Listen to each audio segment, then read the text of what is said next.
Hello, in this video I want to talk about the pain coming out of this type of relationship and answer the question, why does it hurt so much? Hello, my name is Elizabeth Goddard from Revive Your Soul, and on this channel I talk about healing from emotional abuse and breaking free from the trauma bonds, the invisible chains that are keeping you trapped. If you're new to the channel, please like and subscribe, and if you're returning, welcome back and thank you. You might be bouncing up and down through the pain. It feels like it's coming from deep within your soul and you're swimming in the emotions you're experiencing and your mind doesn't work properly.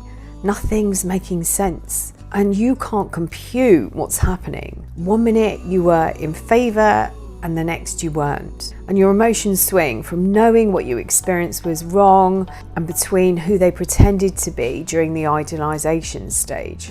And you're trapped. And it was intentional. It was done on purpose. It wasn't a mistake. And I know everything is screaming inside you, not wanting to believe this. How has this happened? And why do you feel this way? Personally, I believe understanding why helps you heal, and it helps you understand why it's so important to break the bonds. You are not going to get the closure you need. Relationship closure involves honest, healthy, non-judgmental communication, and that helps with letting go. And being denied closure when you're breaking up is unhealthy. It's damaging, destructive, and controlling. Relationships break down for different reasons. Healthy people can acknowledge what isn't working, and it can be painful, but closure is helpful in moving forward for both parties. But this wasn't a healthy relationship. The abuser created a strong bond with you during the repeated idealisation stage, trauma bonding you. You held the belief that your partner loved you. You experienced conflict. Their behaviour didn't mirror their words. Your intuition might have made you feel something was wrong or that you didn't believe a story they were telling you. They may have blame shifted and you questioned yourself, believing it was your fault. And they may have minimized your feelings, or they might have tried to confuse you by saying, I told you this the other day. And you try and recall having this conversation, wondering if there's something wrong with your memory. This form of abuse penetrates on so many different levels. Your brain was being tricked to believe what you were being told was the truth, and it takes time to de-traumatize it. Cognitive dissonance is the reason people say they feel like they are going crazy, and you believed you couldn't trust your own judgment. When we experience any form of anxiety or go through a prolonged period of stress, our brains go into survival mode. We can't deal with any big decisions and we can barely look after ourselves. In social situations, if your experience is negative or stressful, oxytocin activates a part of the brain that intensifies that memory. Scientists discovered that oxytocin strengthens an important signaling molecule, which becomes activated for around 6 hours after a negative social experience, causing enhanced fear and stimulating the brain's fear pathways. Cognitive dissonance or gaslighting is a very unique experience, and only a person who's gone through this very specific form of abuse will understand what it's like and how deep this trauma runs. This form of abuse penetrates on so many levels, so many different layers. Your brain has been tricked to believe what you were told was the truth. It takes time to de-traumatize it. And it's so easy to slip back down the dark hole when you're faced with new facts or new situations. It is not uncommon coming out of an emotionally abusive relationship to experience complex post-traumatic stress disorder. You unwittingly entered a war zone, and very gradually over a period of time you found yourself under fire. At the end of the relationship, you may have found yourself reliving the traumatic experience. You might have had nightmares or emotional flashbacks. You might be avoiding certain situations or constantly on alert, feeling jittery or easily startled. Common symptoms of complex post-traumatic stress disorder are things like emotional flashbacks. There's an inner and outer critic, a toxic shame, self-abandonment, social anxiety, huge feelings of loneliness and abandonment, fragile self-esteem, an attachment disorder, relationship difficulties, radical mood swings, hair-triggered fight or flight responses, oversensitivity to stressful situations, suicidal ideation. The emotional abuser used techniques like triangulation to create jealousy. They wanted you to be jealous of other people. It was part of their game. To take control of your life, they needed to crush your self-esteem. They create jealousy in the relationship as part of their trauma bonding and the mindfuckery to make you believe that you're going crazy. And they then blame shift, telling you it's all your fault and you have trust issues. And they use this manipulation tactic to trick you and control you. Trauma isn't what happens to you, it's what happens inside you. Perhaps you feel very lonely or empty inside. Loneliness after being in an emotional abusive relationship could be for many reasons. You were more focused on protecting your relationship than you were on protecting yourself. There is nothing left of you. It feels like your soul has been sucked out of you and you feel dead inside. And when you finally find the courage to talk about what happened, you might find there's nobody around to listen to you. During your relationship, you might have been isolated from friends and family. Perhaps this was due to triangulation, making you feel jealous and questioning everything. Or you might feel lonely and in pain as you watch your replacement step into your fake future. This feeling could be due to the trauma bonding that took place and the fear of not knowing how to function without them. They maneuvered themselves into your life, putting themselves into a place of power. And then they took control of you. They were so insecure, they feared you would leave them. So they made you believe you couldn't function without them. And they kept reminding you how lucky you were to have them. When you were no longer of use to them, they left without a backward glance. You were left with emotions that were completely unfamiliar to you and living in fear. And the people around you may be confused as to why it takes so long for you to move on.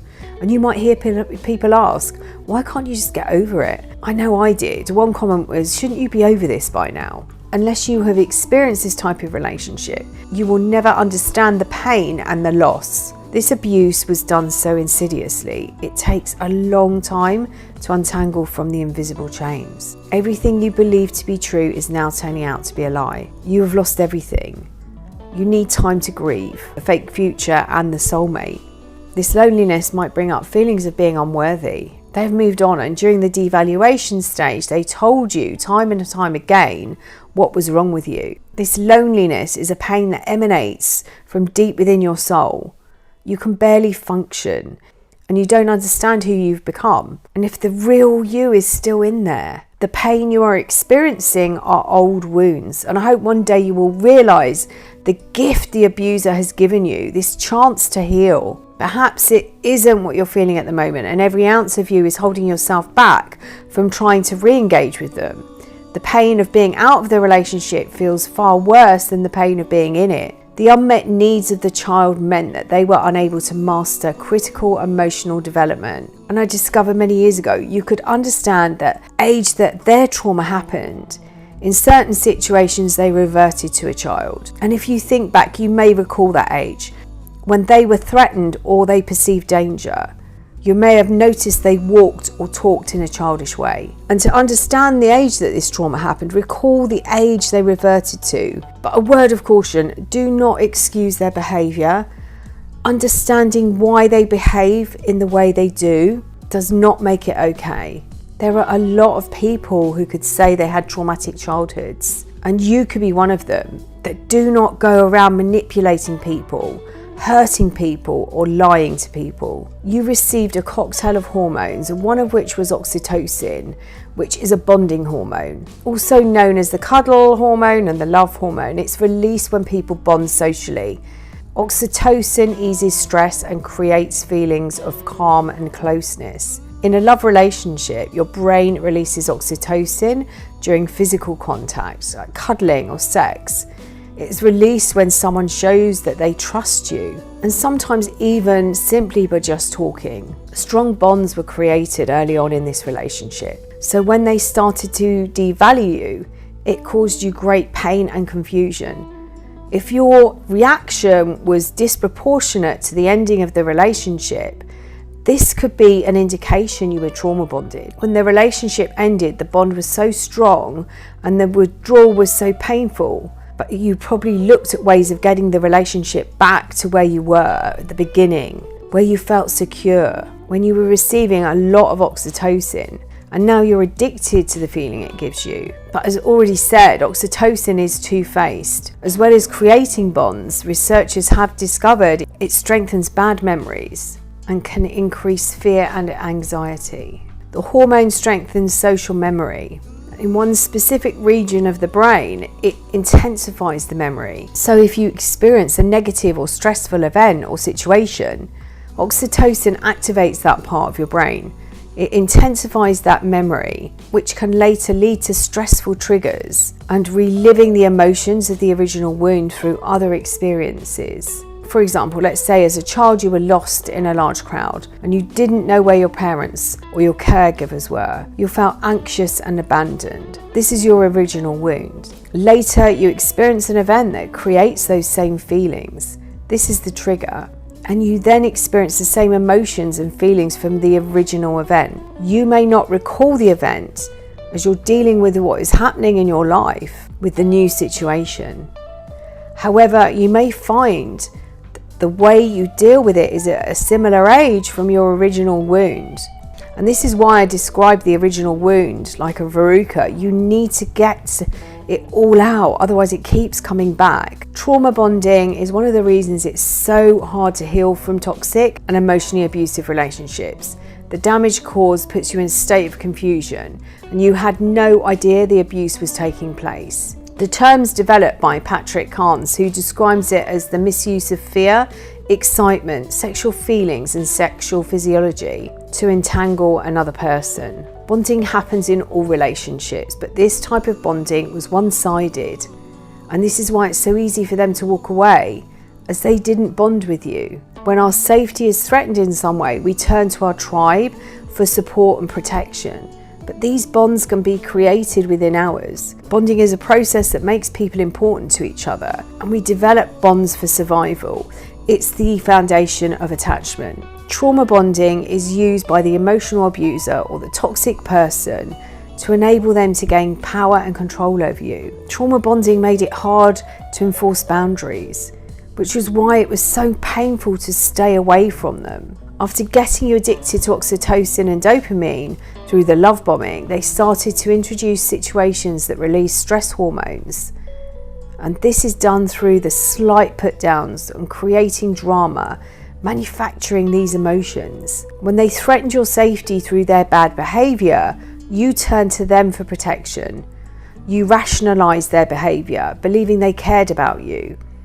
And this created further bonding, which was the reason you felt so connected to them. When the relationship finished, your stress levels are so high, you experience fear and you couldn't imagine life without them. They, on the other hand, play the victim, and you very likely believe this was all your fault. And the pain that you now feel runs deep into your soul. During the trauma bonding, you handed over power and control. So when the relationship ends, you very painfully experience fear. You were told how lucky you were to have them in your life. You bonded to them. You questioned your friendships and your relationships with your family, and you were left unable to function on your own. Ask yourself, why am I taking the blame? Because you were told this was all your fault, and they like to play the victim. The abuser causes havoc everywhere they go, and they walk away, leaving everyone to clear their mess up. And they trauma bonded you, and they gaslight you, leaving you so confused and believing you are the crazy one, when in reality they are. The trauma that we experience throughout our lives are like beach balls, and we can only internalise them for so long before they appear wanting attention. And this could be in the way of a friendship that is similar to the one you've had before, a partner similar to one you've experienced before. Have you ever asked yourself, why does this keep happening to me? The emotions that come up are like little bubbles. Holding on to them can cause illness in your body and your mind. When there's a continuous release of these hormones, our bodies never get a chance to recover, putting so much pressure not only on the body, but on the adrenal glands, causing an imbalance in the cortisol. You might wake up tired, perhaps sleeping through your alarm or hitting the snooze button. You may find your energy crashing during the day, and during the evening you might fall asleep, and when you go to bed you're wide awake for hours. Complex post-traumatic stress disorder is the result of being subjected to traumatic situations on a regular basis with no respite. No contact is a tool you can use to protect yourself and your energy. It means cutting off all forms of communication with a person to protect yourself from reoccurring trauma, allowing you to heal from the relationship. If you're experiencing the signs of complex post-traumatic stress disorder, creating space in your life is very helpful. You might be constantly looking over your shoulder or wondering if you're being watched through your social media. Create a space within your home or somewhere you feel safe, where you can breathe deeply. Finding ways of grounding yourself, of calming down your mind and your body, your nervous system, and healing the original wound. And gradually you'll start to notice your life changing.